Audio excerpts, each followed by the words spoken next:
Alright, so for today's video, i-reviewin na natin tong Ayochi BX. Ang dami na rin kasi nag-request sa atin na gawa ng video review tong Ayochi BX. Nung una ko kasing in-install to, dito nakapwesto sa gilid eh. And gusto kong ma-mount muna sa gitna para maganda sa video. Ayan di ba? Ito kasi yung mounting ng Ayochi BX. Wala siyang arm eh. Yung stock kasi na parang handlebar cover ng ADV 160. May harang dito. Kaya nung una, hindi ko ma-mount dito sa gitna. So teka, pakita ko muna sa inyo kung paano ko ginawa to. Nabanggit ko kasi previously na hindi ko magitna yung mounting nitong Ayochi BX. Wala kasing arm yung mount nito. Naka-handlebar mount lang to, then diretsong ball mount. Dito sana perfect ilagay, kaso may harang tong sa ADV 160 eh. So meron tayong tatry na dalawang options kung paano ma-mount ang gitna tong Ayochi BX sa ADV 160. Una natin itatry itong quad lock na pivot arm. Dalawang separate products pala to Yung dual pivot na size medium and bar clamp para makabit sa handlebar. Pero magagamit lang natin to pag kasya yung ball ng Ayochi dito. Tara, tanggalin muna natin itong Ayochi BX. Quick release. Tanggalin muna natin itong ball. Sukatin muna natin. Alright, mukhang kasya naman. Alright, so nagitna na natin using tong quad lock na mount. So because may arm to, mapoposition nyo sa gitna. Ang ayoko lang sa setup na to is masyadong mataas yung device. Kung makikita nyo masyadong malayo sa handlebar. Kaya for me, no go to. Try natin tong second method, handlebar riser. Pero hindi natin gagamitin tong buong riser. Yung taas na part lang para ma-open tong gitnang part. Bali, ipapalit lang natin dito sa stock. Pag natanggal nyo na, ingatan nyo lang na hindi magalaw yung handlebar para hindi magbago ng posisyon. Ayan guys, nakabit na natin. Alright, very happy sa kinalabasan. Gitnang-gitna na si Ayochi BX, no? Goods na goods, no? Ito naman itsura sa likod. And sobrang gusto ko ng ganitong setup kasi malapit sa handlebar yung device. Lalo tuloy umangas kayo itong Ayochi BX. So sa mga gusto nito, PM lang. May malaking discount tayo dito. And sa mga gusto rin itong handlebar riser, lagi ko na lang sa yellow basket. And nakalimutan ko rin palang i-torque to spec dun sa video na yun, pinakita ko sa inyo ngayon. Mas okay kasi if possible na pag may ginagawa tayo sa motor, kung meron kayong torque wrench, i-torque nyo ng according to spec. Pag tansyahan lang kasi, medyo mahirap din. Like for example, baka naman medyo maluwag pa. Yung mga motor, ma-vibrate yan by nature. Konting andar mo lang, lumuwag na ulit. Pag sobrang higpit naman, hindi ko alam, baka ma-loose thread or baka ma-stuck naman yung bolt. So, pakita ko rin pala sa inyo very quick kung paano ko tinorque to spec. Or at least close dun sa spec. Ginamit natin yung ibabaw ng handlebar riser. Kaya nga lang, nakalimutan ko palang higpitan to using the torque spec for ADV 160. So, shoutout pala kay Cap Moto Beast for the torque values. Tanggalin lang muna natin itong Ayochi BX. Quick release. Ganun lang kadali tanggalin. Ito din pala yung torque wrench natin. Doon sa torque values file ni Cap Moto Beast, ang nakalagay dito sa part na to 27 Newton meters. Pero i-try muna natin 21. Dahan-dahan lang. So, sinet muna natin sa 21 Newton meters. Pag gumagamit kayo ng torque wrench, hintayin nyo lang mag-click. Kahit itong 21, mahigpit na rin Ayun. Okay na yun pag ganun. Alright, so goods na muna sa akin to. 21 Newton meters ang torque value nito. Tinesting ko medyo mahigpit na nga Feeling ko pwede pang less. Mahirap din kasi yung sobrang higpit. Yung 27 Newton meters para sa stock yun Ito hindi na stock to. Teka, balik lang natin yung Ayochi. So ganyan lang kadali magtanggal balik ng Ayochi BX. Again, sa mga may gusto nito, PM nyo lang ako sa Facebook page ko. May malaking discount tayo dito. Shoutout pala kay Cap Moto Beast. Pagdating sa DIY, yan ang talagang pinapanood ko. Kasi very technical na ang approach niya sa DIY. Ang galing niya mag-explain and tuwing maghihigpit ng mga bolt yan, laging torque to spec.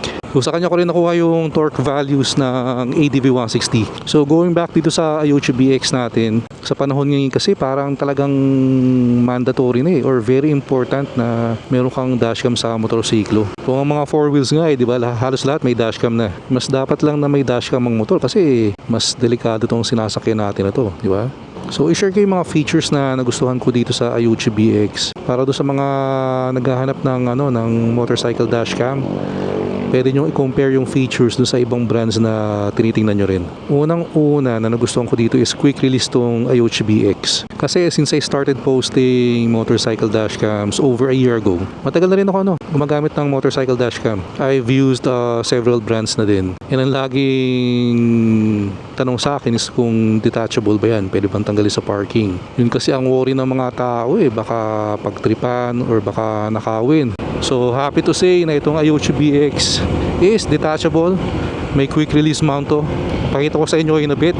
Hanap lang tayo na matitigilan. Pero i-discuss ko muna yung mga iba pang bagay na nagustuhan ko dito sa Ayuchi BX. Like yan, kita nyo nagbiblink to or merong red na nagfo-flash dito sa screen. Ano yan? Yun yung blind spot detection. Yun yung second feature na nagustuhan ko dito. Lahat naman ng sasakyan may blind spot. Pero syempre, since nasa two wheels lang tayo, napaka-vulnerable natin dito. Pag nakasakay tayo sa motor, and marami rin tayong blind spot, lalo na sa likuran. So ang gusto ko dito is parang additional safety feature na pag merong sasakyan sa blind spot ko, nawawarningan niya ako. Meron sa screen, ayan, may nagpa-flash, and meron din nagbibip, naririnig ko. Yan ang gusto ko sa blind spot detection nito is physical. Kasi may ibang blind spot detection na electronic, yung nakabase sa camera. So dun sa camera footage, doon niya dinedetermine kung may sasakyan ba sa blind spot.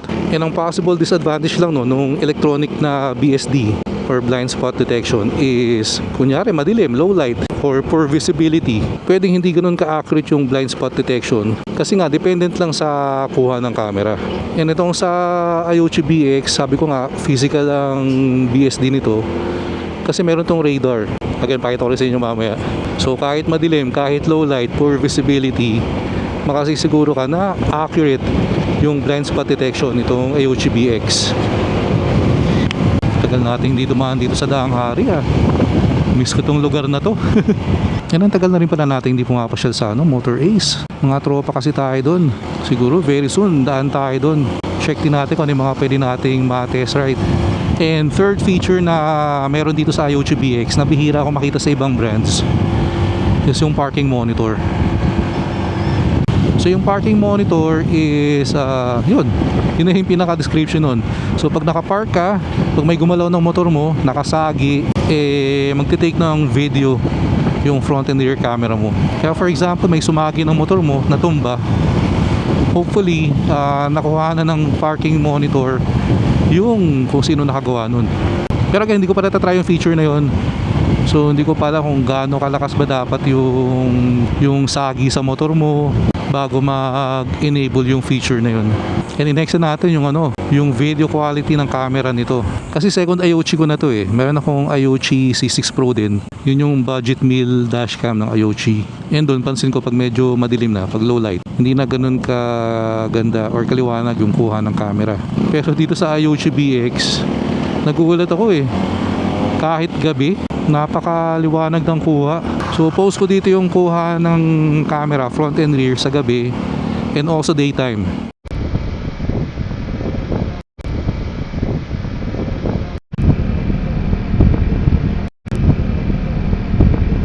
And kaya rin ako nagmo-motorcycle dashcam. Kasi praning din talaga ako pag nagmo-motor. So gusto kong kita ko lagi yung nasa likod ko. So, siguro 80-90% of the time naka rear camera mode lang to. Parang mayroon akong rear view mirror. Yung pag kailangan ko namang mag-navigation, lalo na Waze, suki ako nun. Hindi ko na kailangan maglabas ng phone kasi pwedeng dito na ako mag-Waze. Ayan, di ba? Pag nilalabas mo kasi yung mamahaling phone, sir, naka-red pa, nag-go ka na. Yun ang mahirap guys, no? Isang segundo na lang, di pa natin mahintay. Yun ang nakakalungkot na state sa atin dito. Hindi ko naman nilalahat ang mga riders pero aminin natin maraming ganyan. So going back, ito, navigation. Pag nilalabas mo yung mamahaling phone mo sa motor, minamount mo dito, malakas makalaspag yun. Init, ulan, sayang lang. So might as well have a dedicated dashcam or monitor. Meron pala ditong tire gallery. Kailangan ko na rin magpalit ng gulong sa sa sasakyan. Parang ngayon ko na nakita yung area na to Baka maaliwalas. Tara, puntahan muna natin. Pasyalan natin. Yata yung bagong mall dito sa Daang Hari. May Escobar Steakhouse. Lagi ko nakikita sa Facebook yan Alright, so tigil muna tayo dito guys. So pakita ko muna sa inyo yung sabi ko na quick release. So ito yung itsura ng likod ng Ayuchi BX. Simpleng handlebar mount lang naman yan. Then ito yung quick release. So ngayon, napakadali na nito. Pakita ko sa inyo Hindi ko kaya na isang kamay teka lang. Pag natanggal nyo na itong main cable, ito na yung quick release lang, napakadali lang nito. So ganun lang kadali tanggalin guys. Kaya kung nasa galaan kayo and hindi kayo kampante sa parking, yan, pwede nyo itabi dyan sa U-box nyo. Safe na, di ba? And ito naman pala guys yung sabi ko kanina na physical radar nitong Ayuchi BX. So dapat sa likod ng kalagay ito. And yung ideal na installation spot is 60 to 90 centimeters from the ground. So ito naman sinukat ko sakto 90 centimeters to Bago tayo malis, flex ko lang din pala muna tong bago kong windshield ni ADV. Gustong gusto ko yung style Stealth look. Batman windshield yung tawag ng iba dito eh. Pero sa mga may gusto nito, hindi ko na patatagalin. Ilink ko na lang din dito sa video. And kung trip nyo rin pala tong winglet side mirror natin, ito yung foldable Ayan o. Ililink ko na lang din dito sa video. Pero for me kasi isa talaga to sa best na side mirror na nagamit ko dito kay ADV. Bagay na bagay lalo na kung gusto mo ng sporty setup. Pero tingin ko kahit anong concept bagay naman to eh. So kuha na rin kayo guys, magpabudol na kayo. And lastly, ito naman yung camelback seat natin kay ADV 160. Nagustuhan ko dito sobrang lambot compared sa stock seat. And may sandalan na rin ako, kaya very comfortable sa rides. And goods na goods rin to kung may OBR kayo. Kasi sobrang lambot. Mas aangas ang motor nyo pag ganito upuan nyo. So again, lagay ko na lang dito yung link sa video. Alright, let's go. Sensya na guys may mga konting budol tayo na sinisingit dito sa video. I'm trying out YouTube shopping din kasi. And sa mga bibili ng products using my link, syempre meron tayong konting makukuha dun. Kaya kung trip nyo naman yung mga budol items natin and you also wanna support the channel, so yun, feel free to click my product links. And don't worry, sure naman ako na magugustuhan nyo yung mga budol ko. Syempre basta newbie rides, quality goods lang ang ibubudol natin. And by the way, sa mga interesado pala dito sa Ayochi BX, ilalagay ko na lang yung product link and yung discount code ko sa description box. And ilalagay ko na rin sa pin comments. And huwag nyo na rin palang tanongin guys kung saan ang location, kung may kasama ng installation. Kasi itong Ayochi BX, available lang to online sa Ayochi website. Pero ako, pag bumibili ako sa Ayochi, sa DC Moto ko lang pinapa-install lagi sa Paranaque. Sila yung trusted ko pagdating kay ADV 160 kasi. Pero kayang-kaya ikabit to ng any motorcycle shop. Sobrang basic installation lang. Kung marunong ka nga magbaklas ng fairings, marunong ka rin mag-tap sa ignition, sa battery, pwedeng ikaw na lang ang gumawa DIY mo na lang. Sadyang hindi lang talaga ako marunong And by the way guys, sobrang lapit na pala natin na maka 20,000 subscribers dito sa YouTube channel natin. Konting-konti na lang. So guys, tulungan nyo na ako, kunin na natin to. Sa mga hindi pa nakasubscribe dyan, baka naman please click the subscribe button below and like and share the video. So guys, maraming salamat sa mga sumama sa pasyal natin today, sa mga nanood ng video. And again guys, ulitin ko lang, sa panahon ngayon napaka-importante meron kayong motorcycle dashcam. Hindi pwedeng wala. Kung hindi man Ayochi ang bilhin nyo, okay lang yun. Basta meron kayo. Marami namang available brands ngayon, marami kayong pagpipilian. Basta importante maglagay kayo. Protection natin yan bilang rider. Alam naman nating lahat na medyo hindi ganun kaganda ang reputasyon ng mga rider sa atin ngayon. Kaya pag mayroong aksidente na involved ang motor, madalas ina-assume na kagad na kasalanan ng rider, kasalanan ng motorsiklo. So kung meron kang dashcam, meron kang protection, meron kang proof kung ano ba talaga nangyari. So guys, kita-kits tayo sa next video. Ingat kayo lahat palagi. Always ride safe. Peace out.